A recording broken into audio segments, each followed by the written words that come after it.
Hello everyone, আজকে আমি তোমাদের সাথে শেয়ার করে নিচ্ছি মাশরুমের একটা দুর্দান্ত স্বাদের রেসিপি মাশরুম দো পেঁয়াজা, যেটা ভাত, রুটি, পরোটা সব কিছুর সাথে খেতেই দারুণ লাগে।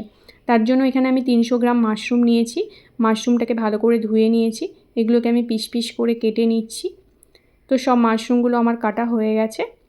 এরপর আমি কড়াই নিয়ে নিচ্ছি সর্ষের তেল। তেলটা গরম হতে দিয়ে দিয়েছি কেটে রাখা মাশরুমগুলোকে আমি একটু ভেজে নিচ্ছি।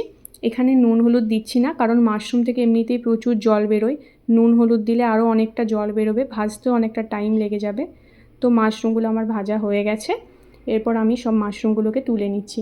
তারপর ওই কড়াইতে আমি দিয়ে দিয়েছি ডাইস করে রাখা পেঁয়াজগুলোকেও আমি একটু লাল লাল করে ভেজে তুলে নিচ্ছি। তারপর কড়াইতে অ্যাড করছি কিছুটা তেলটা গরম হতে দিয়ে দিয়েছি গোটা জিরে, গোটা গরম মশলা, তেজপাতা, শুকনো লঙ্কার ফোড়ন। এগুলো একটু ভেজে নিচ্ছি। তারপর দিয়ে দিয়েছি কুচিয়ে রাখা পেঁয়াজটাকেও হালকা ব্রাউন হওয়া পর্যন্ত একটু ভেজে নেব। 2-3 মিনিটের মতো পেঁয়াজটাকে একটু ভেজে নিচ্ছি। তারপর দিয়ে দিয়েছি আদা রসুন বাটা। আদা রসুনেরও কাঁচা গন্ধটা যাওয়া পর্যন্ত আদা রসুনটাকে আমি একটু ভেজে নিচ্ছি।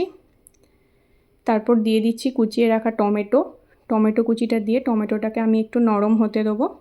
তো টমেটোটা আমার নরম নরম হয়ে এসেছে। এরপর আমি একে একে সব গুঁড়ো মশলাগুলো দিয়ে দিচ্ছি। হলুদ গুঁড়ো, লাল লঙ্কার গুঁড়ো, জিরে গুঁড়ো, কাশ্মীরি লাল লঙ্কার গুঁড়ো, সবগুলোকে ভালো করে মিশিয়ে নিচ্ছি। অল্প অল্প জল দিয়ে মশলাটাকে আমি কষিয়ে নিচ্ছি। তো মশলা থেকে আমার তেল ছেড়ে গেছে। এরপর দিয়ে দিয়েছি 2 চামচ টক দইটা দিয়ে ভালো করে মিশিয়ে নিচ্ছি আমি। তারপর অ্যাড করছি ভেজে রাখা মাশরুম আর পেঁয়াজগুলো, সবগুলোকে ভালো করে আমি মিশিয়ে নিচ্ছি মশলার সাথে।